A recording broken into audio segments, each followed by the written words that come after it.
Herkese merhaba. Nefis Tatlar Durağı'na kanalıma hoş geldiniz. Bugün mükemmel bir börek hazırladım. Hem yapımı çok kolay hem de çok lezzetli. Dakikalarınızı bile almayacak bu tarifi mutlaka denemelisiniz. Tüm detaylarını sizler için paylaştım.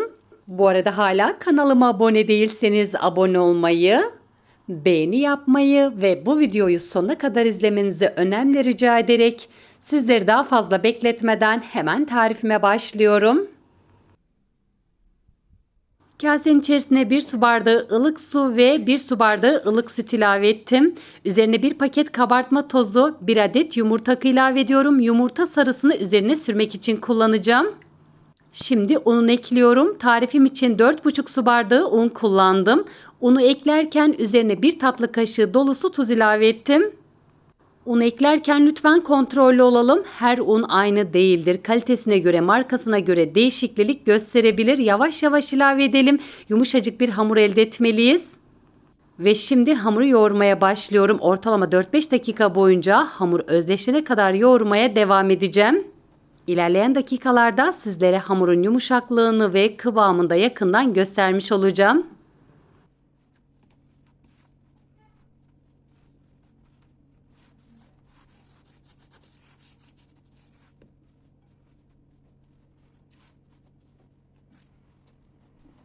Dakikalardır hamuru yoğurmaya devam ediyorum. Yumuşaklığını sizler de görüyorsunuz. Hamur artık elimi bıraktı. Bu da yeteri kadar özleşmiş olduğunu belirtiyor. Şimdi hamuru masanın üzerine alıyorum. Toplamda 6 eşit parçaya böleceğim ve sonrasında beze haline getireceğim. Bezeleme işleminde ise bezelerin aynı büyüklükte olmasına özen gösteriyorum.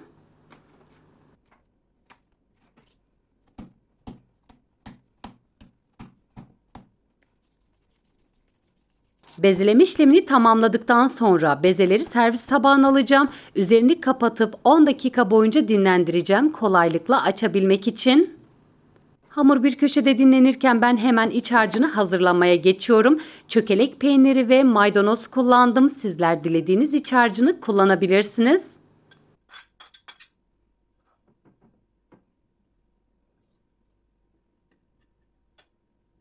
Yine iç harcını da bir köşeye kaldırdıktan sonra ara katlarını yağlamak için 150 gram erittiğim tereyağının içerisine yarım çay bardağı sıvı yağ ilave ediyorum. Hemen sonrasında hamuru kontrol edeceğim. 10 dakika dinlenen hamuru açma işlemine başlıyorum.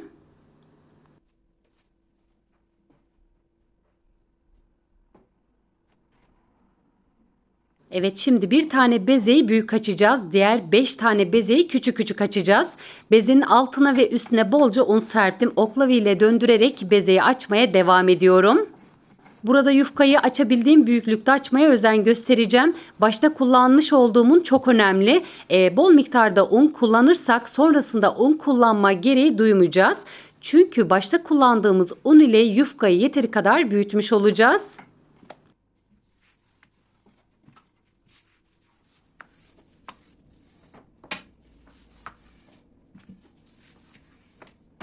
Hamurun kıvamı çok güzel. Yumuşak hamur olduğu için dakikalar içerisinde tüm bezeleri açmış olacağız.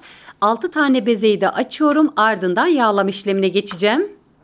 Evet, ilk yufkayı yeteri kadar büyüttüm. Şimdi diğer yufkaları küçük küçük açacağım. Servis tabağı büyüklüğünde olması yeterli olacak.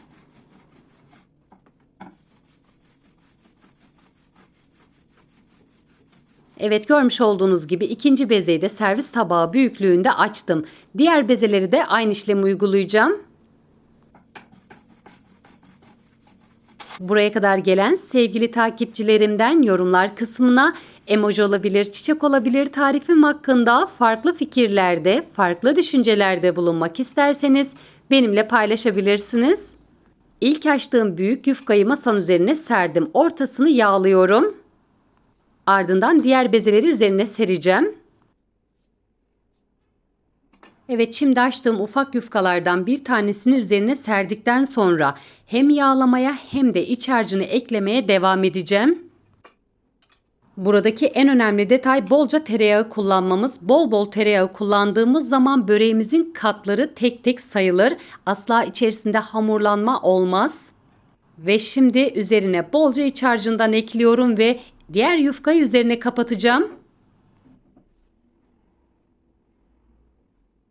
Videomun bu kısmına kadar geldiyseniz eğer hangi ülkeden veya hangi şehirden izliyorsanız yorumlar kısmında benimle paylaşabilirsiniz. Yine videomu beğendiyseniz eğer sevdiklerinizle, arkadaşlarınızla, sosyal medya hesaplarınızdan paylaşarak bana destek olursanız çok sevinirim.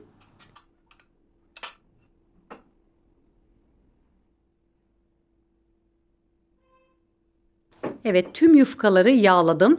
Aralarına bolca iç harcından ekledim. Şimdi büyük yufkanın her tarafını yağladıktan sonra hafif elimle genişletmeye devam edeceğim.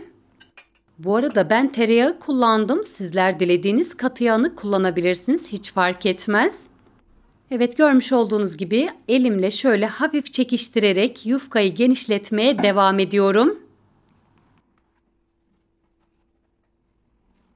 Bu tarifi yapmak dakikalarınızı bile almayacak. Hem çok lezzetli hem de aşırı derecede çok kolay. Sadece bir defa deneyin. Sürekli yapmak isteyeceğiniz şahane tariflerimden bir tanesi. Umarım tarifimi denedikten sonra sizler de çok beğenirsiniz. Tarifimi deneyen arkadaşlarım sonucu benimle paylaşırsanız çok sevinirim. Yufkanın kenarlarını dörde böldükten sonra sizlerin de gördüğü gibi üzerine kapatmaya devam ediyorum. Hamurları yağladım, bolca iç harcı ekledim ve tek bir bütün haline getirdim. Tavanın tabanında çok az miktarda yağ kalmıştı. Fırın tepsisinin tabanını yağlamaya devam edeceğim. Dilerseniz yağlı kağıt da kullanabilirsiniz.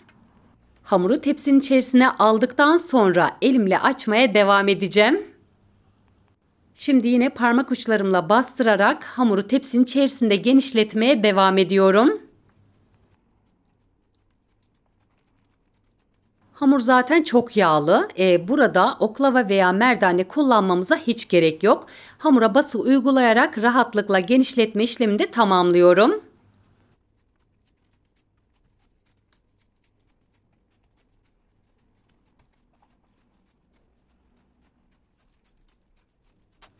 Ve şimdi bir köşeye ayırdığım bir adet yumurta sarısının içerisine 1 yemek kaşığı sıvı yağ ilave ettim.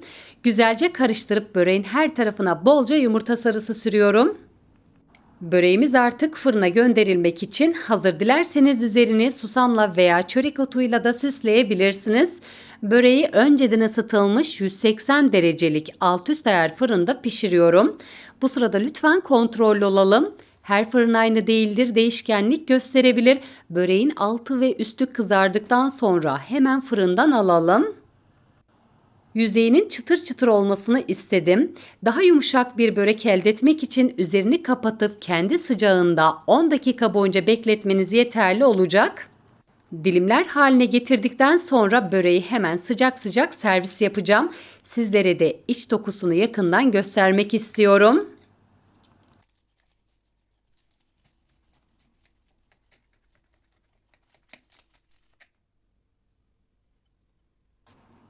Evet, sizlerin de gördüğü gibi böreğin altı ve üstü nar gibi kızardı. Yüzeyi pul pul dökülüyor. Ara katları ise tek tek sayılıyor. İçerisinde asla hamurlanma olmadı. Bu yöntemle yaptığınız zaman böreğinizde asla hamurlanma olmayacak. Dilediğiniz kadar hazırlayın. Buzluğunuzda muhafaza edin. Dilediğiniz zaman çıkartıp ısıtıp tüketin. Tadında ve dokusunda değişiklik olmayacak. Yine bir tarifimin daha sonuna geldim. Bir sonraki tarifimde görüşmek dileğiyle. Beni izlediğiniz için hepinize çok teşekkür ediyorum. Şimdiden hazırlayacak olanlara afiyet olsun. Hoşça kalın.